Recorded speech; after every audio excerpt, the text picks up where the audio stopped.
So I'm currently taking Milo a walk, and I just wanted to tell you a little bit about Milo and introduce him. So I got Milo July last year, 2021, and it was right in the middle of me like feeling like real shit and stuff, man, and just like, you know, not knowing what the fuck I was doing and like just lost really and confused. And I feel like I was kind of, you know, like how couples have a baby or someone wants a baby because it'll think it'll bring meaning into their life. That was me getting Milo. Like, I shouldn't have got him at the time. I mean, everything works out for a reason. Yeah, it's the right time.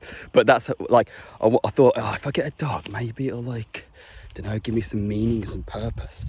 And I got him, and he was really like,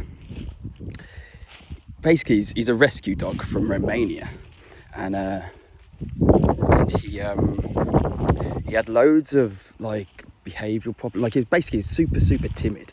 He was so nervous.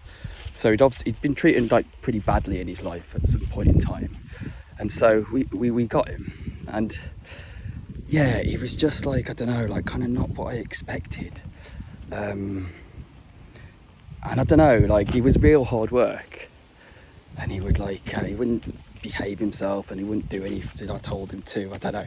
So yeah, I had him like yeah, but don't get me wrong, like I loved having him, and he was good, and we got on, and yeah, it was nice, but it was a lot of hard work, and obviously I was ill as well, and just yeah, I definitely took on more than I could chew, and so I definitely had regrets of getting him, is what I'm trying to say.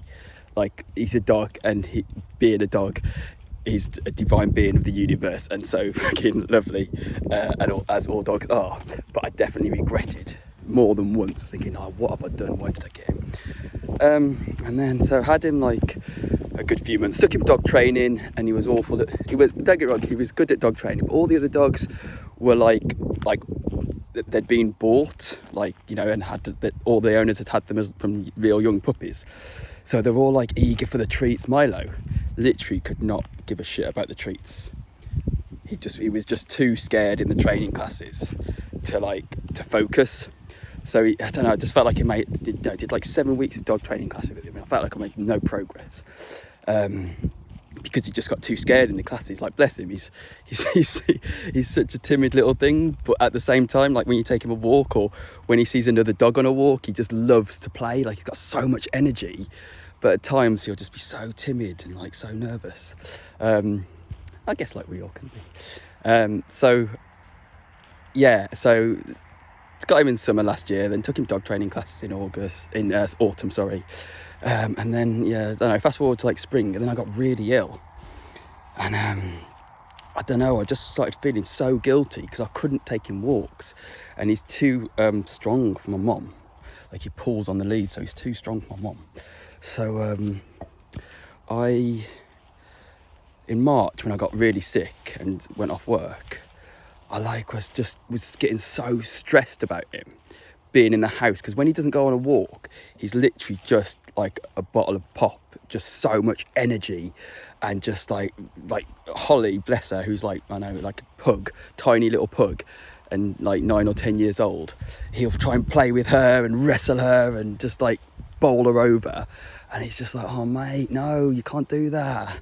Like, I don't know.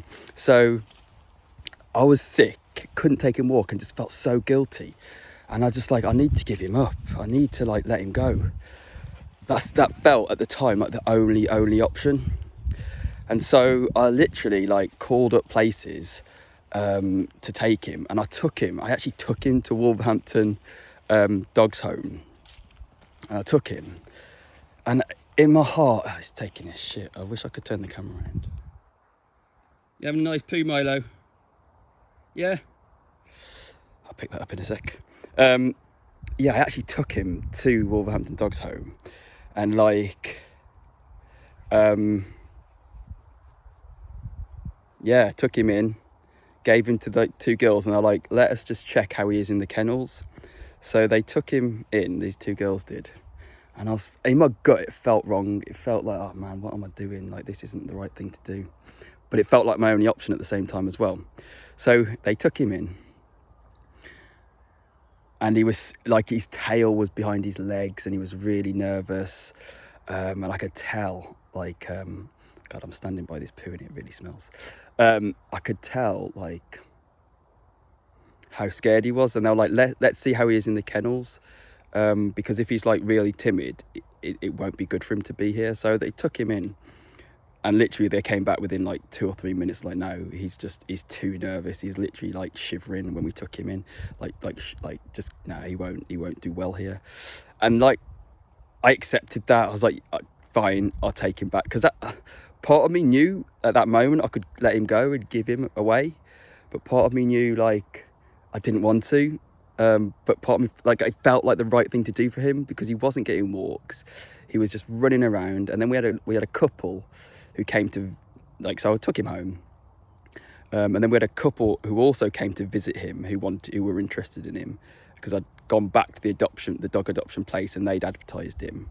Like, it was literally like I was going to get rid of him. So they came over, and like, with their dog and their son, and he had a massive play in the garden, and like, it literally got on so well with their dog. Like, they were playing, and she was clearly the boss, and like, so there'll be no fighting or anything. She was clearly dominant. And so they like, I was certain they were going to take him. Like, honestly, it went so well, the little meetup did. But then the dude, the husband, texted me the next day to say, look, like, I loved meeting Milo, but he's just got a bit too much energy for us. So all the best, but yeah, we don't think he's a good fit for our family. And obviously that's his choice, and that's fair enough. So I guess the signs of the universe were telling me that he was staying with us. So then I got a bit better, started new medication, so I could take him a short walk, and yeah, that improved things. Yeah, and one of the other things that was really stressing me out was he just wouldn't settle with the cats. Just would not. We got 2 cats. Just would not, like, stop chasing them and really shit them up, because he's timid as fuck, but he's a big dog. So yeah, he just would not leave them alone. But even that improved. Like, he like, and the thing is, like, one time he like cornered one of the cats on my bed. Like, Dottie, one of our cats, was on the corner of the bed, and he jumped on the bed, and she hissed at him, and he shit his pants. I kid you not, he was so scared. So it's not like he would do anything to them. It was just a novelty of having a cat. So anyway, yeah, that was stressing me out. I was sick. My mental health was probably like in a bit of turmoil, and I was just going through my shit, and it just felt like, yeah, giving him up was the only option. But also the signs of the universe were like, no. And so that was in the spring of this year. Just getting super stressed by him. And then I guess fast forward to now, and I'm so fucking happy that I didn't give him up. Like, honestly, like, he's just like, he's such a beautiful little being. Like, he's getting his confidence. He's still timid, but like, he's got such a gentle character and so much energy. Like look at him, Milo. You alright, mate? Come here, Milo. Come on. See, Milo. Come on. Milo, what's this? Milo. No, he's not playing for the camera. Hello. Oh, here he comes.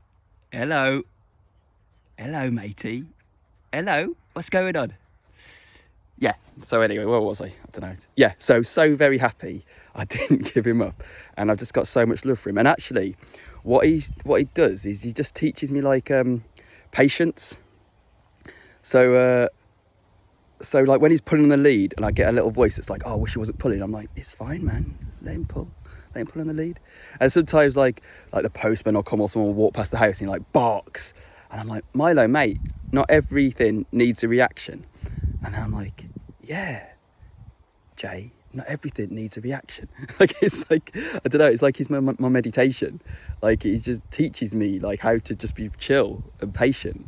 And he's gets me out on walks and shit. And I don't know, he's just such a, he just hasn't got a bad bone in his body. Like, lives to play with other dogs. Like, my next door neighbour's got a Springer Spaniel, 2 Springer Spaniels, and one of them is like his best mate. and they play, and he's just so like, I don't know. Like and he's really obedient now as well. Like it's taken time, but like when I tell him to sit, like even like with the cats now, like he'll meet one of the cats and sometimes still chase them. But generally, like he knows like they're part of the family and they belong. And I don't know, like I just feel really blessed and lucky to have him in my life. And like I remember funny stuff. Like I remember like when I was.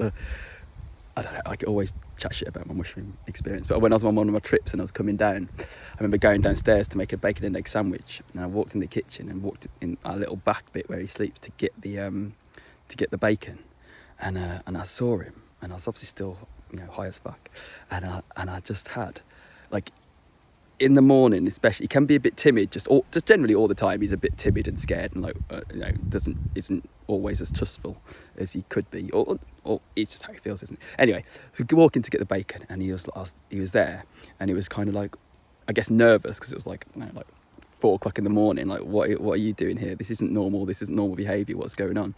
So I kind of saw him looking scared and shivering a bit, and I just went up to him and I gave him like the biggest hug, and I was like, Milo, you're always loved, mate. You're always so loved. You're always loved. There's always love. You never have to be scared ever again. You're always safe. You're always safe. And he came and he was like, man, what the fuck is this weirdo doing? But I don't know. We had a little moment. Milo, hello. Hello, do you want to carry on the walk? All right, I'll just pick up your poo and then we'll get going. Anyway, so this is Milo. Let's see, you just had a little thing then. Milo, say hello. What's going on? What's going on? Sit. Good boy. Oh, you're going to lie down as well? Oh, you're a good boy, aren't you? So yeah, this is Milo. He's a good boy, isn't he? Aren't you?